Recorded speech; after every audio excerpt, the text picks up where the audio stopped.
Hello there and welcome to the Secrets of Organ Playing podcast. I'm your host, Vidas Pinkevicius.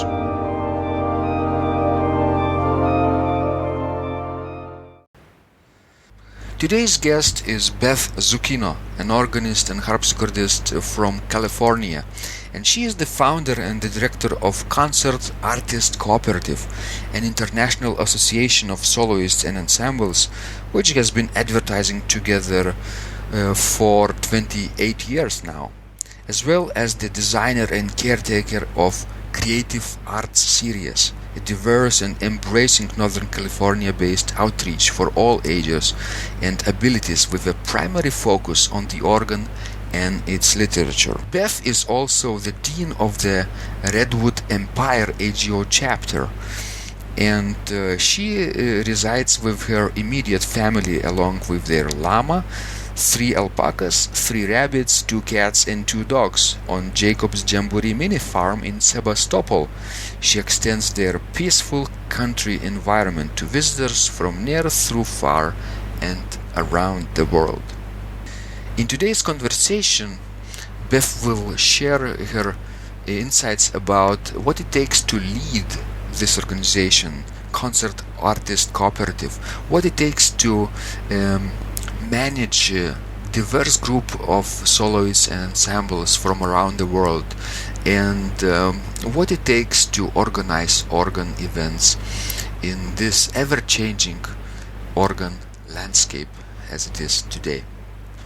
I hope you will find this conversation inspiring.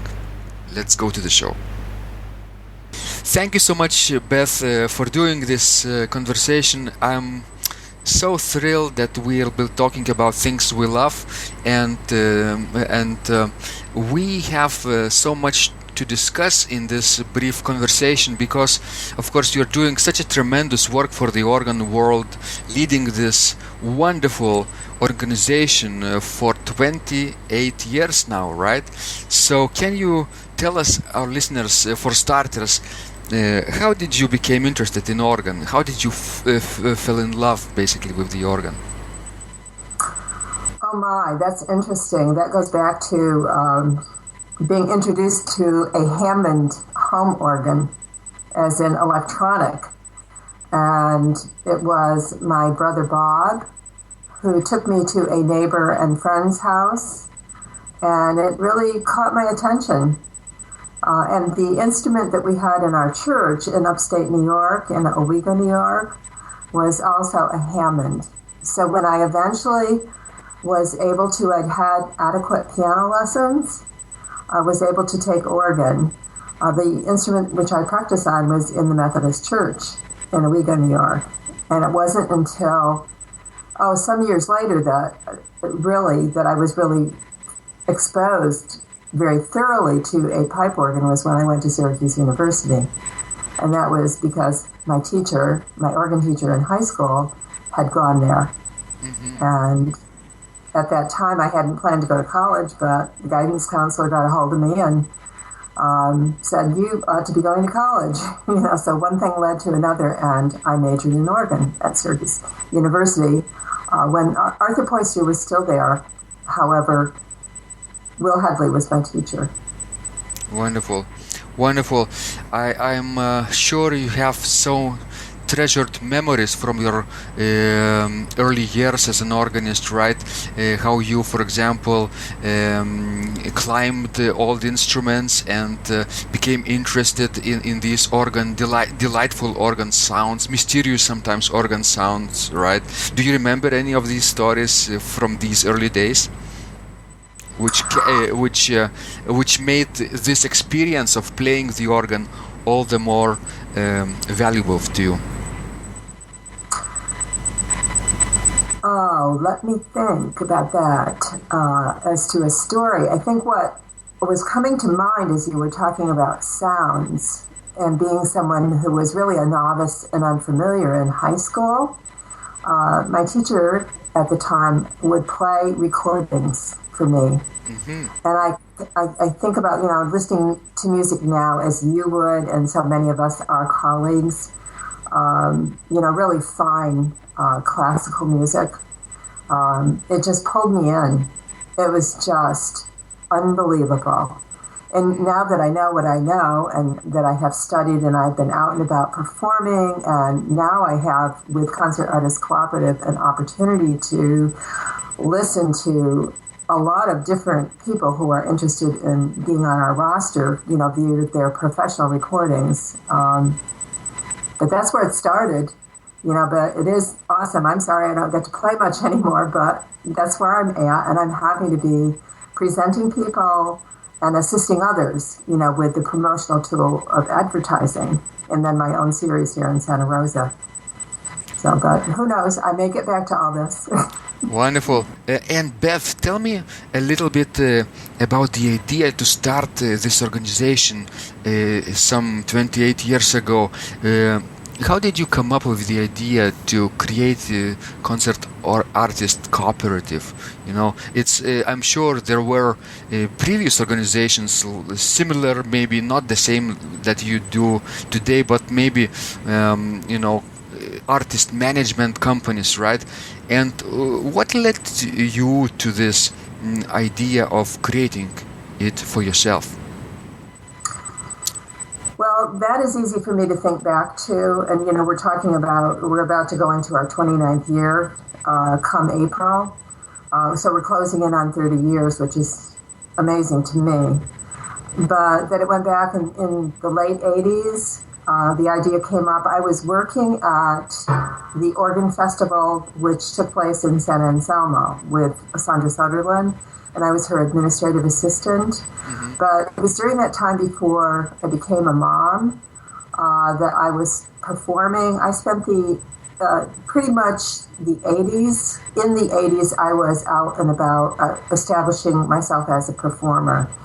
And at some point in there, I actually went under management with a small operation, which you may know this person's name, Paula Pugh Romano. You might be a friend on Facebook. Okay. And we tried that for a year and a half, and it ended up not being particularly successful. But then Paula and I know now. I mean, we actually reconnected on Facebook a few years ago, which has been really great, and we can have the most personal of conversations, with private messaging, and it's really wonderful. But her management did not continue. Things happened, in her life, things shifted around, as in all of our lives. And it was after that experience, and being here and there, I was in Southern California during that time too, when I first set up a series with the Leipzig Chorale Preludes and also the Brahms Chorale Preludes, which I ended up taking on the road, which helped me begin to get established, away from Los Angeles. But I became, whether I went to a seminar or a convention, I learned and I could see what was going on. I was really paying attention to other performers, and I would say to myself, well, geez, I can, how we do. Well, I can do that, and I can do that so much better, But then after the experience with being under management and finding that, having it really settle in, that this is just a tool. And even if someone is under management, whether it's non-traditional, and you're correct, because there were a few small non-traditional managements at that time when I got this rolling with just 12 people. And I guess it was a third of a page or something like that. Yeah. And we weren't in the Dipace, and we were just in the American Organist. But there was so much interest. I mean, it just went up like that. I thought, well, let's try this. So it just kind of one of those things. It wasn't music, but it was part of the creative process, which we have as our gifts, our personal gifts. And it just seemed out of my own personal experiences how it evolved. So it was organic, so to speak, and just a natural thing. And it quickly went to a full page. And to me, this felt very right, because it felt like a good thing to happen, even though I wasn't pushing to do that. It was just happening. And it seemed to make sense in our particular, here in this country, in the United States, that there have been two major managements for a long time, traditional managements, and that being Philip Truckenbrod and also the Karen McFarland management, which is John McElligot's. Of course. And but it put us somewhere, in the middle in a very different way. So trying to, not copying anybody, it never would be my intention to do that, but to try to keep the non-traditional format and keep it at that size. Eventually we had a website, which changed things a lot. Eventually I started using PayPal, to take in the monthly fees that people, not fees in terms of not taking money from people playing concerts. This really has been a mission. But the monthly amount that each artist or ensemble pays in order to be to pay for the advertisement. Yes. So, and I always really want people to understand that this is not it's not meant to be profitable. It's not meant to lose money, but it's a mission, because I thought there was a need for this, especially we'll say at that level, where it isn't, a smaller group, but it's one that actually presents itself in that same largeness with as fine quality as possible. Eventually I started looking for people to have professional recordings, and we didn't begin that way. We began that way with people that I was aware of, and again, it was just amazing. I remember Eileen Gunther at the time. She was one of our initial people in the 12. She just couldn't believe it, how quickly it happened. And so it felt very meant to happen. I mean, if you think now here at this point in time, we could only exist for another year or two, but I don't think that's the case. It's my hope that there will be someone who will be transition and take it forward, that it really will be sustainable and that it will matter. Yeah. And I have someone in mind, but, and that person knows that. So we'll see what happens in the next couple of years. Of course, 28 and or even 29th years, it's a very long time, right? Do you remember those days at the beginning where you started this agency? Do you... Can you say that the scene of management and organ event planning has changed throughout the years so much that it's entirely different now situation, or not? How is different from the beginning, basically? I can't say specifically. Although if I start rambling, I might be able to. It has to have. It's changed, I think, over that time. I mean, I think there's an awareness, not real heavy duty of all of us, being out and about. But I think of it as we're all in this together. I don't think of it as competition. I just say in advertising, this is just another opportunity. I hear from so many people. I always help people. It doesn't matter if they're in Concert Artist Cooperative. I really try to help whoever writes to me. There's been some time limitation with that, especially with family in the past couple of years with family crises. But we're doing well there now because we're out of the destructiveness and we're into the constructiveness, which is really great. So I've lapsed a little bit on that. But I believe it has changed. I think it changes along with the entire profession. And what it does, being out and about performing. I'm amazed how many people, they're just not, under management, as, with yourself. I'm not aware of anything in Lithuania or someplace in Europe that you're connected with, and correct me if I'm wrong there. No, I'm doing all alone, yeah. All by yourself. I'm impressed. I'm really impressed. So it depends on the person and what they can do. On their own, but then there's also when you are in a group, whether it is Orgo Verica, I can't remember. Vinverk. Vinverk, yeah. It's one of the smaller non-traditional managements, and there are others. I don't mean to exclude anyone, from that. that this is it's a tool, and it does help to have your face in an ad. But under any circumstances, to me, and this is really my understanding, if you choose to be in a management, whether it's traditional or non-traditional, you have to promote yourself. Absolutely. It's really, yes, it's the person, what their gifts are, what they offer. They become known for fine performances or whatever, maybe they do seminars, they have specialties. The person themselves, the personality, I think is very important. How they connect with other people will keep them going well. So thinking back to what I do just as director and founder of Concert Artist Cooperative, I look for that, with people, hoping that they will be social. They will be nice. Their picture will show that they're friendly. Sure. Not standoffish or whatever. Well, you mentioned that the person has to be also proactive, right? You have to promote yourself, and it also is similar, I think, in the publishing world. For example, if you are a composer and you want to publish your works, write compositions with a major publisher, and you approach that publisher, for example, to publish your newest composition, a sonata or symphony or fantasy or chorale prelude, anything, and you have to understand probably that the publisher won't do the promotional work for you alone. You have to work in cooperation as much as possible. Because. Yes.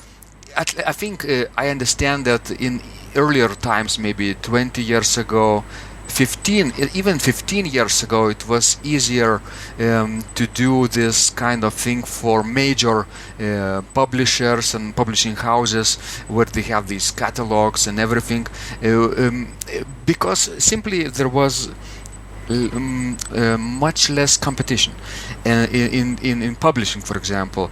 But now there are hundreds of composers, even organ composers, and everybody is having some hopes to be heard and published and known and famous, for example. So there is very fierce competition, I think, and the person who puts his own voice out there, works through the internet and other things, social media as well, and gets a following day after day, little by little, then a little bit it's easier for the publisher to promote that person as well. As opposed to earlier, when it was much, you put an ad on TV or in a major magazine, and people notice your ad. But now it's so much noise, so much noise online that this ad might, get little attention. I think so. There was more of, and of course it goes into other, fields as well. Easily beyond music, publishing beyond our general category of music, that big category. I mean, cooperating with your doctor, for that matter, or, other professionals. I think we have to be involved, whatever we do. And so in this case, people need to be proactive, as you said, with whatever they're doing and whatever's comfortable for them. But you no longer, and this is because of the way things have changed with digitally. I mean, we're just so able to, here we sit talking with each other, and people can only hear us, but we can see each other. What a pleasure. You're in Lithuania and I'm in California. We can talk about something that really matters to us. Yeah. It's a matter of our hearts. And we couldn't have done this. No. I just got my Skype, so this is new to me. This is only the second Skype I've done, and we're doing another one this afternoon, which relates to my daughter. And that'll be great, Yeah. But I think the way things have changed on our abilities to communicate with one another around our planet is just it's traumatic. Yeah. It's dramatic. All those things. Some people can't even comprehend how can we sit here and having some continents apart, yes, and still talk in real time, right? In real time, it's like early morning in California and late at night in Lithuania, but still we are having this live conversation, right? It's amazing, right? And 15 years ago, it wouldn't be possible, wouldn't at all, probably. We couldn't not. It would be hard to even dream about that at that time. Yeah. So, and what I was meaning to say is that because of this competition, everybody is doing this self-promotion, self-proactive work. Every organist, you see on Facebook, everybody is on Facebook, everybody sharing their work as much as possible. And what I mean is there are too much clutter because of this. Clutter and noise, and people are, promoting themselves not to the right person, not to the right place, not to the right agency or church, organization, concert venue, and doing sometimes this without, homework preparation, because it's complex work, as you know, from 29 years of operation. You cannot hope to get the contract with the good international organ music festival just by sending a link to your YouTube channel and saying please organize a concert series for me, right? You have to be very conscious of another person who is reading your email or a letter and what is he or she thinking, right? It's a complex thing and you have to read their mind first of all. It is, and of course I got a variety of, a couple of sentences and a link to very well thought out correspondence. And I just think back myself when I started being online more and got the website for Concert Artist Cooperative. Then I had one for my series and the little farm. And anyway, it takes time to learn. The more you use, that you need to be target carefully. I'm not a very good targeter. I like to ramble and, think about all kinds of things, but to focus and to keep things in balance. So if you're reaching out and looking for performing opportunities, it needs to be done not with abandon. It's like, okay, well, I say to people, if somebody's kind of at a loss as to what to do, well, think about where you'd like to go. Geographically, in this country, in the United States, or in Lithuania, or someplace in the world, and then go from there. And it was just recently that Jim Hicks, who's done wonderful recordings of Scandinavian music that really hasn't been heard, asked me about wanting to organ festivals, and since I hear from a lot of different people, I suggested that he be in touch with, now let me see if I'm going to remember the person's name. Michael Gruber. You know who that is. Yeah. Okay? And I said, now I don't know, but let me look back here and see if I've got the last list that he sent out that related to festivals. And I thought that was a good thing, a good resource. And I said, here's this. Now, Michael's really nice. I'm sure he'll be happy to, hear from you. He may have a complete list, of those festivals. And I think that, again, I don't think he would mind. Jim has really established himself. It seems so quickly, but it has taken years. And then getting away from his church work and then doing all these recordings. But anyway, he said it was helpful. I mean, I always want to know that it's helpful. And he got back to me and said, this is really great help. You just give somebody, and this is, I'm not managing. I'm not like hands-on managing, but I'm helping when I can. I'm facilitating here and there. Yeah. But I try to, stand back and not do too much. But on the other hand, try to look at it as individuals who are under my care. What can I do to help? Yeah, I'm sure you get emails like that, and I also do, because we have these Saturday organ concert series in our Vilnius University St. John's Church, and I'm sure in your festival too. People, write short note. I'm such an organist, concert organist from whatever country, and please arrange, if possible, a concert for me. I would be delighted. Arrange a concert in your festival, for example. What do we do? Yes. We instantly delete this message, because we get these messages hundreds of times per day, probably, because the person who is writing such a message hasn't done any research about what we do, right?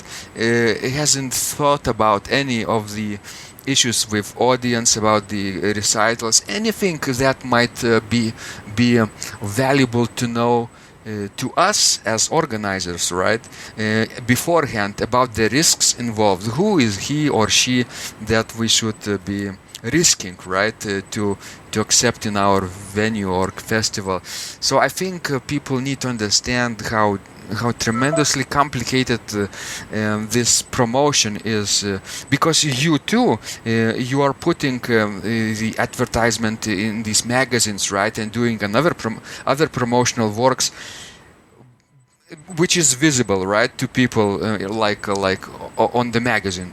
But you do this invisible, behind the scene works all the day, right, all day long, which people don't know about.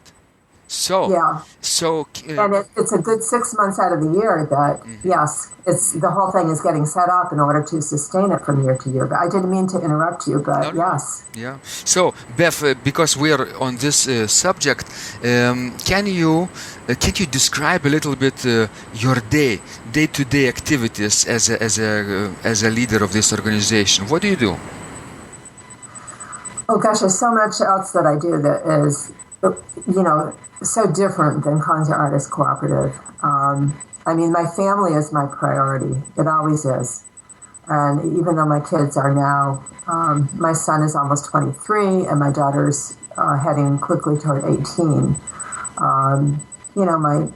My husband, we're on a little mini farm, and for the past 14 years, there's a variety of animals here, so there's cares that need to happen for them.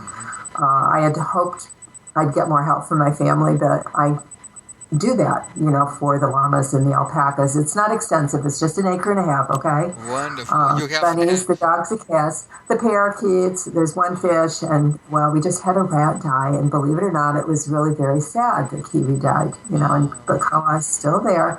Okay, but this is part of what I do. I'm primarily here, but I also, for the past couple of years, and I'm guessing for another year, I'm Dean of the Redwood Empire chapter of the American Guild of Organists. And I wouldn't have wanted to do that, except the group was going into a black hole.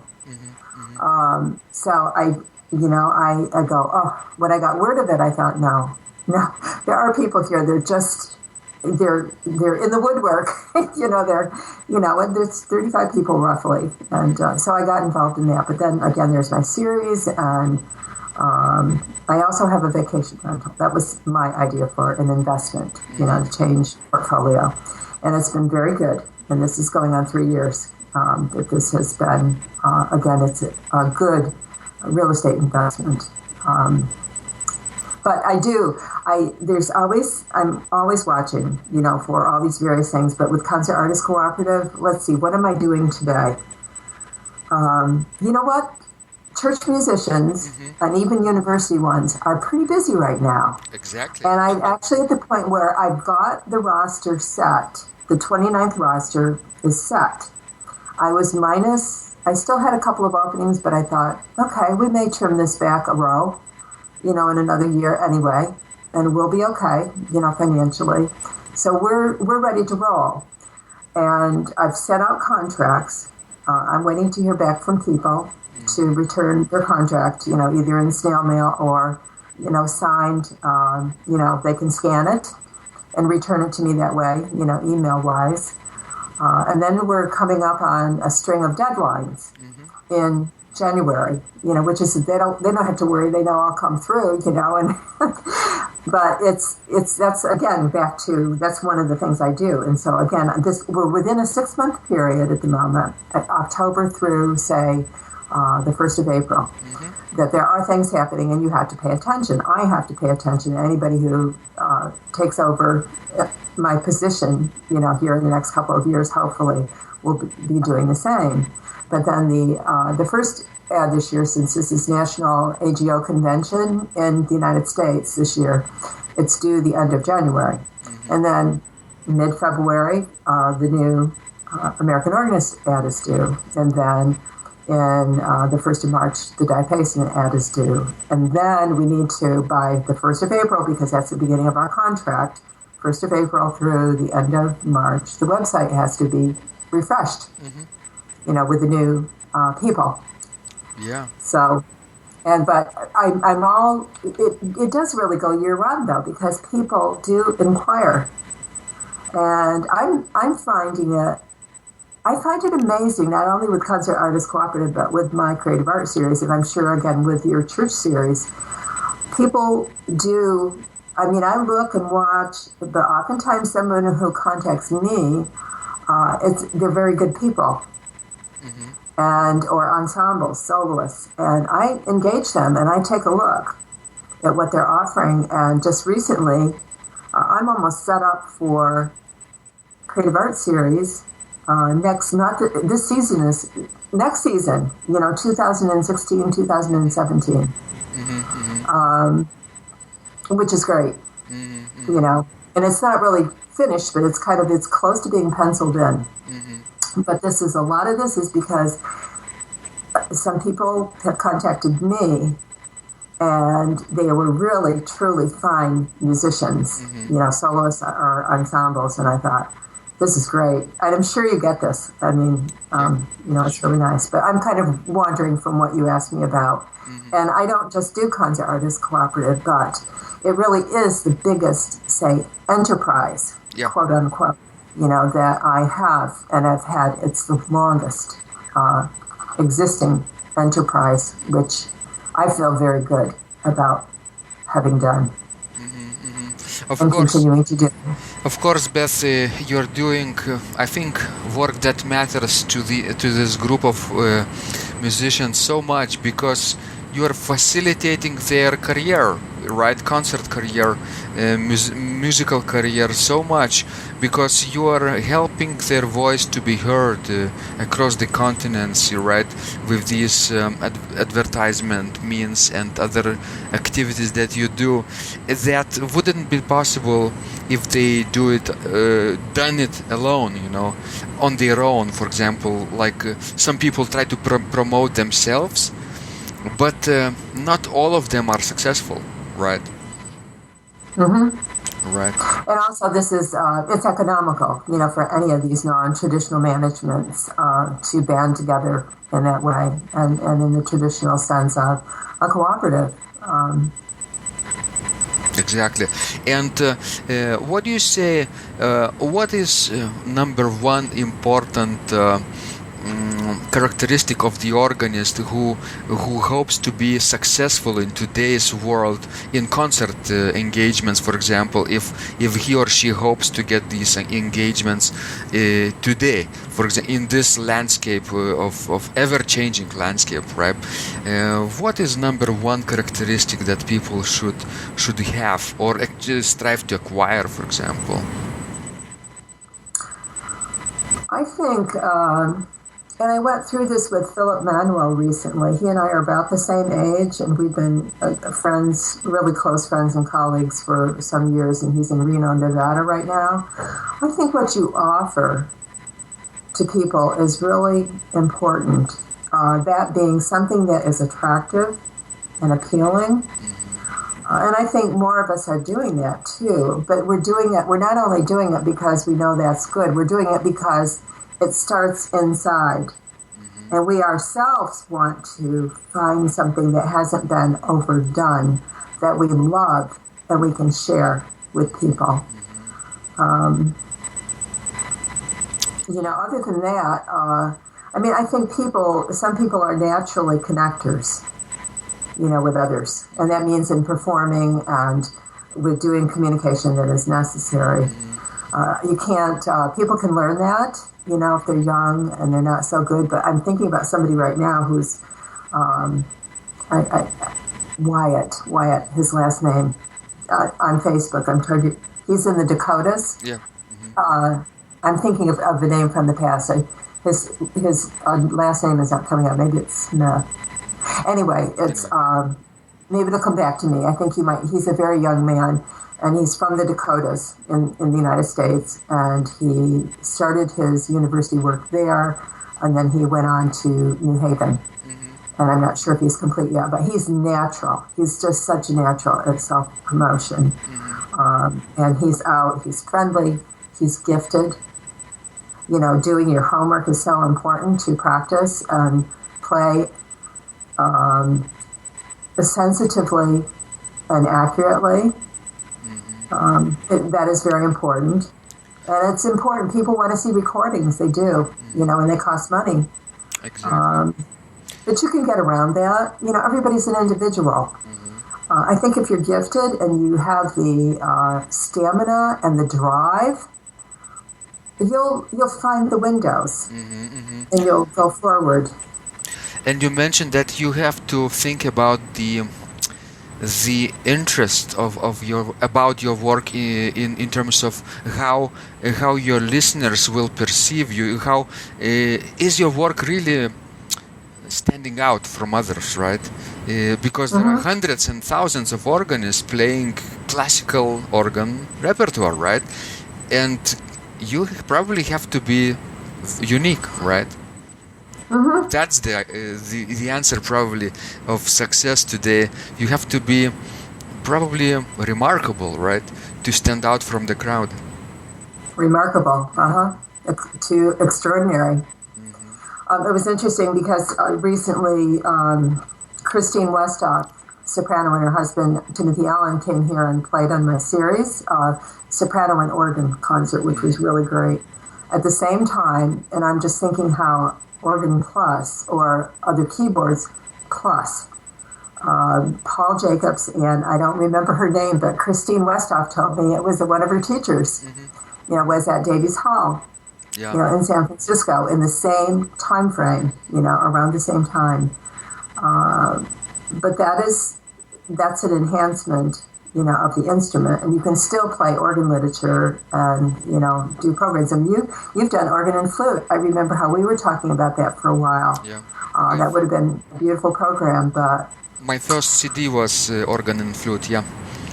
And we cooperated with this wonderful flutist, Giedrius Gelgotas, who is, I would say, probably the best flutist of his generation, probably, in Lithuania. And yes, it's a tremendous joy to play with him.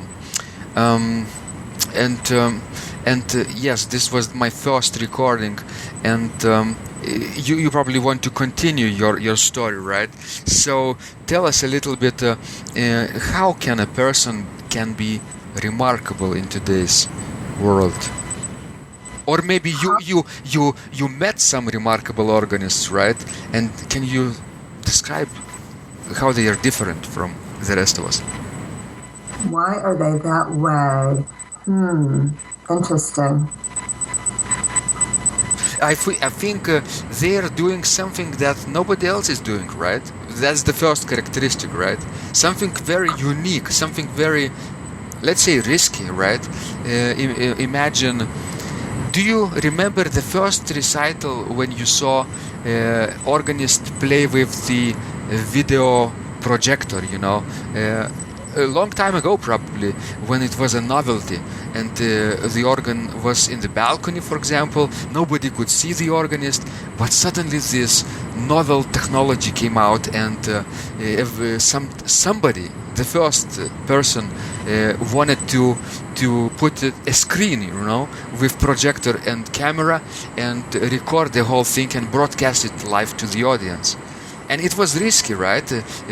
Probably in the mind of that person. But the risk was worth it, I think. So it's just an example, of course, of how to be remarkable, but there are many, right, others. Yeah, like you say, take a risk and do something that is not the normal. I think that is really important, and to think it through, though. I wouldn't just be careful. I would be careful about, what you're doing. It depends on the venue, where all that's happening. But yes, I'm thinking about a person in particular who, and it's not in that way, although I'm sure she would be open to doing that, who I found to be a good, say, role model organist. And, we all go into different situations and we're not always perfect, but when Faith Fries came here, and she's down at the University of Alabama,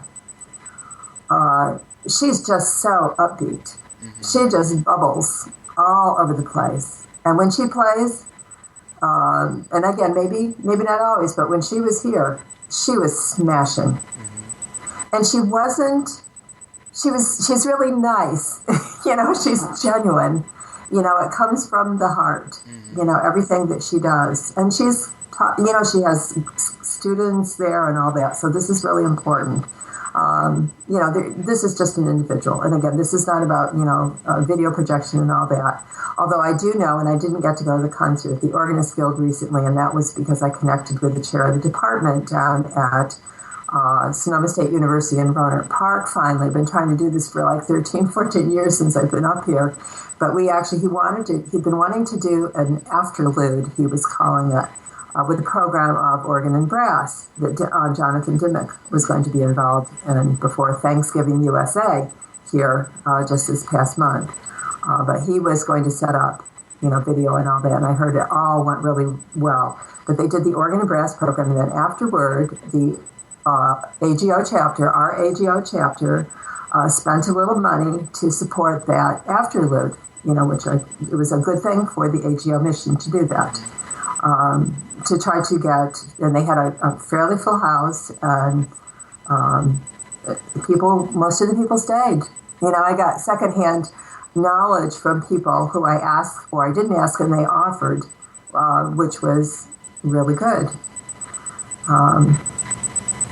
But I don't know. There's lots of possibilities out there still, and I don't think the possibilities will go away, for any topic, for that matter, Exactly. On our planet, I think when there is such a fierce competition between the people who play organ professionally and in concerts, one has to think completely differently, not even out of the box, but maybe around the edges of the box, so to say, because try things that are necessarily obvious.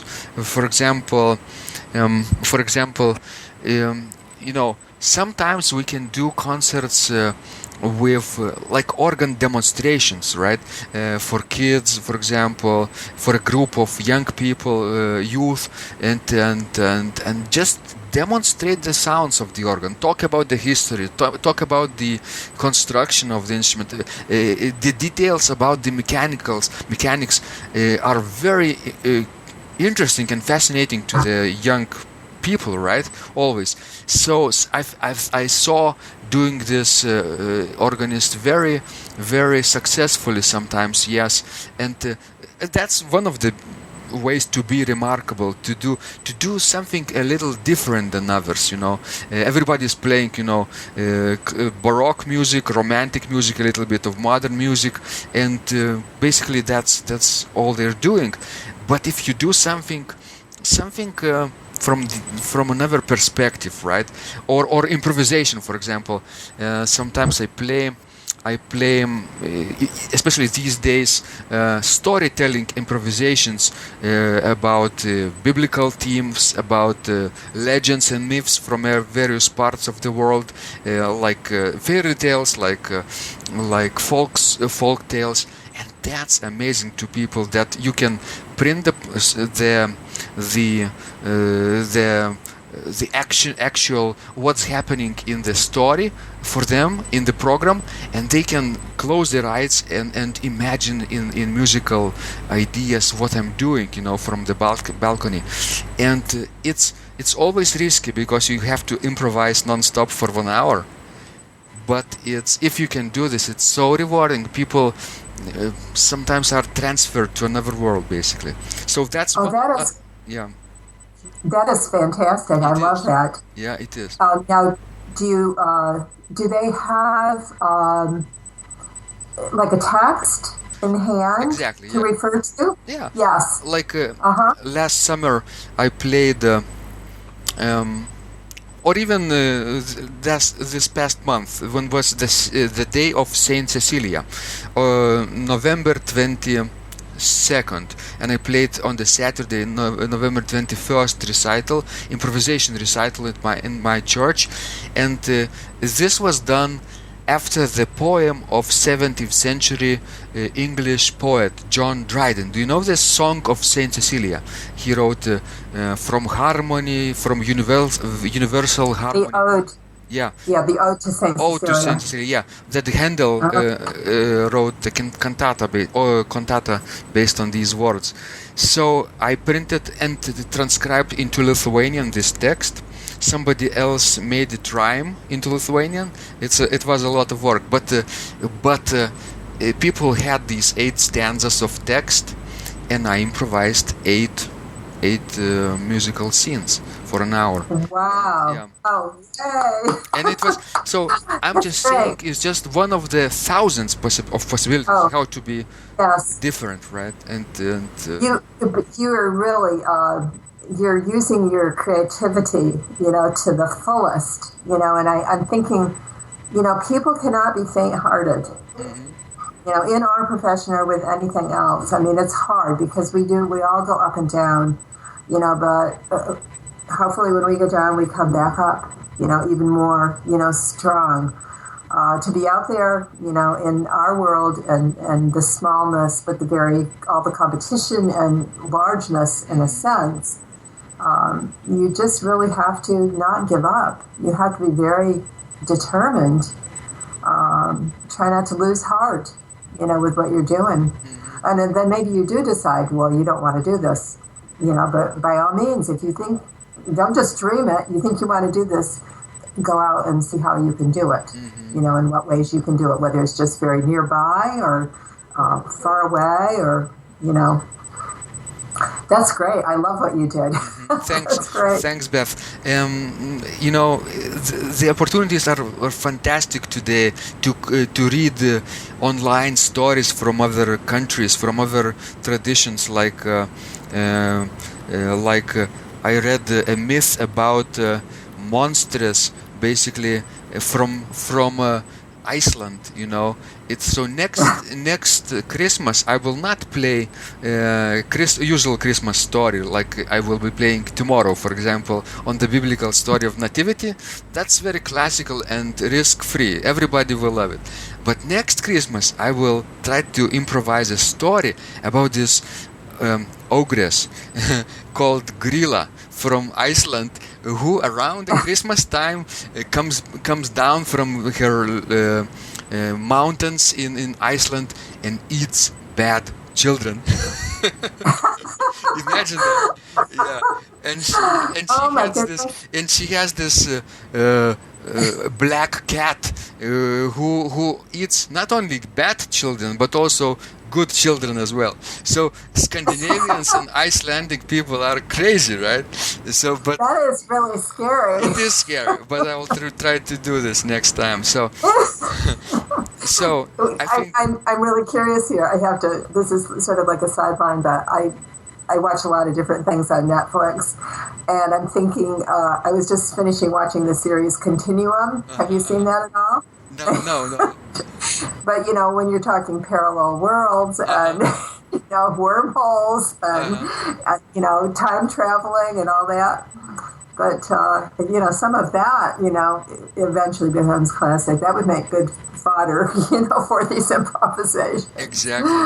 Oh my goodness. And I think people who don't dare to improvise can still create musical stories, something similar, like take the works of Bach and create a story about Bach's life, or take the works of Frank and create a story about Frank's life with short interludes when narration tells a story from famous events of their lives. That's also amazing and remarkable and very educational and sometimes inspiring too. So, and I think. In terms of your work, what you're doing with the management of these soloists and ensemble, it's so much easier to offer a program like that to the organizers who are looking something different, right? Something engaging, something inspiring, not necessarily traditional organ concert, very bleak and such a anybody could do organ concerts, but if you offer something that nobody else can do, only this soloist or only this ensemble with special program, then you are, I think, on the right track, and you will be loved for this. Probably by some people. I think so. Some people will not understand what you're doing. Probably they will be very scared of the possible risks that you take, right? But some will love you for that, and these will be your customers, of course.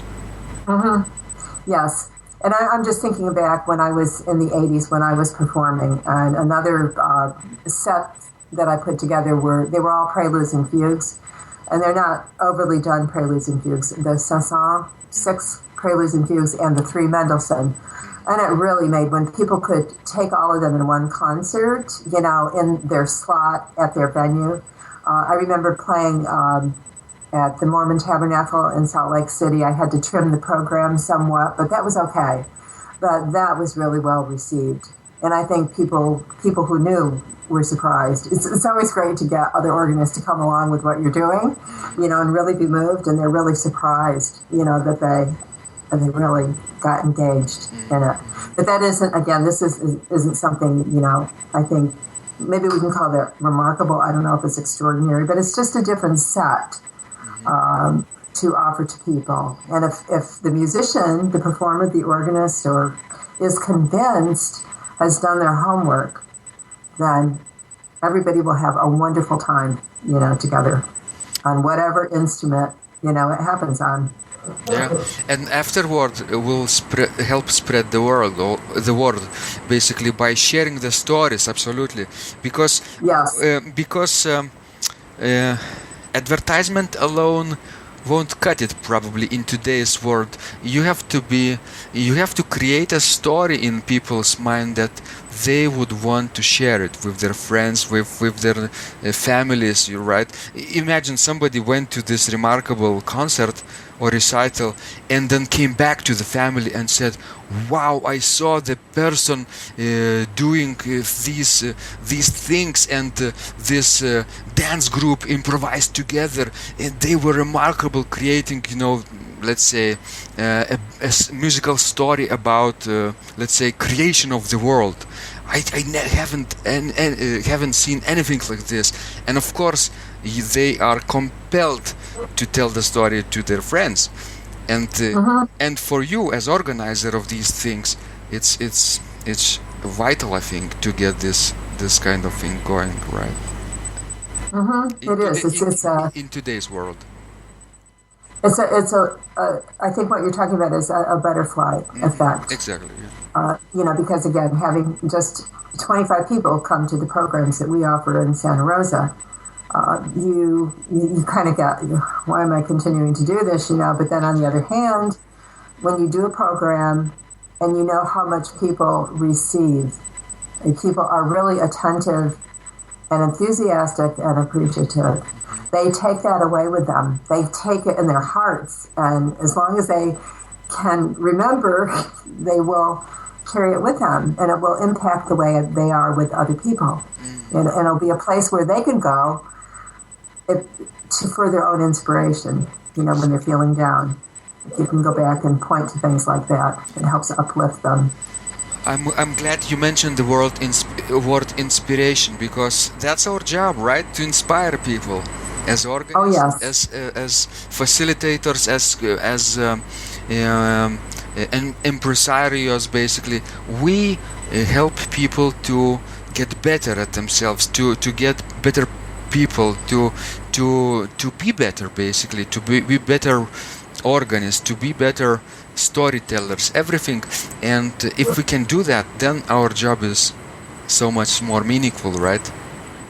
Yes, and if we can just transport all of us, including the performer, to someplace else, not very far away, for just a few blinks of time, it makes everyone better, and it helps to make the world better.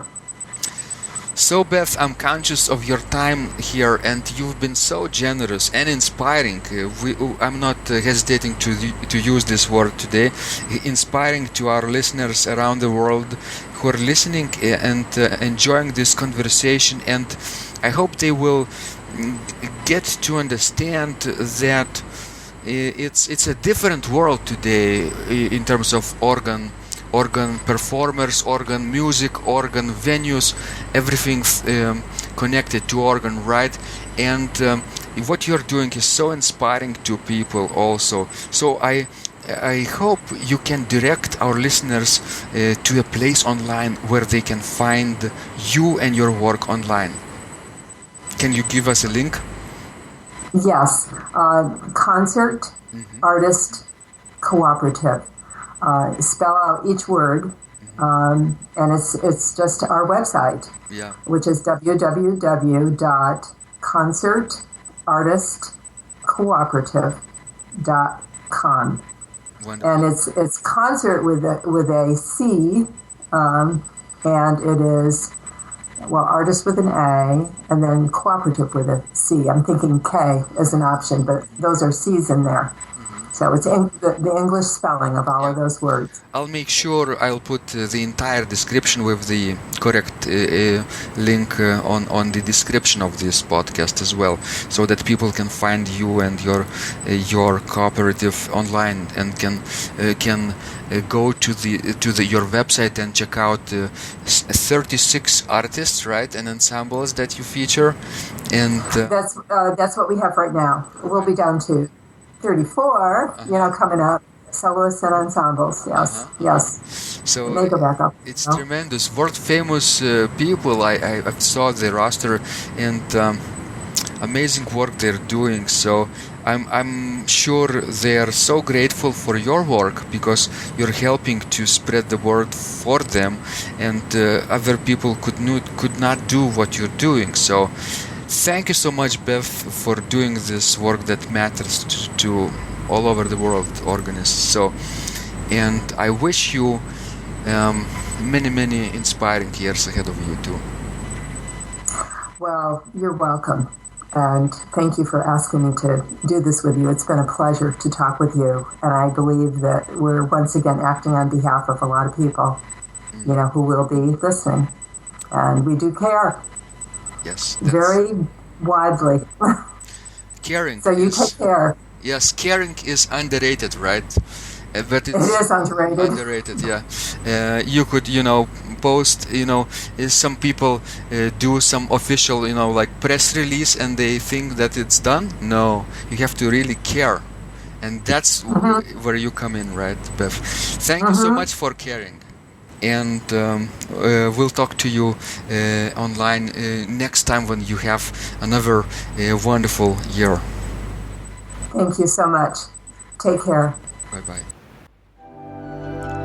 If you liked this conversation, I encourage you to visit my blog Secrets of Organ Playing at organduo.lt, where you will find lots of insights, practical advice, and training for every area of organ playing.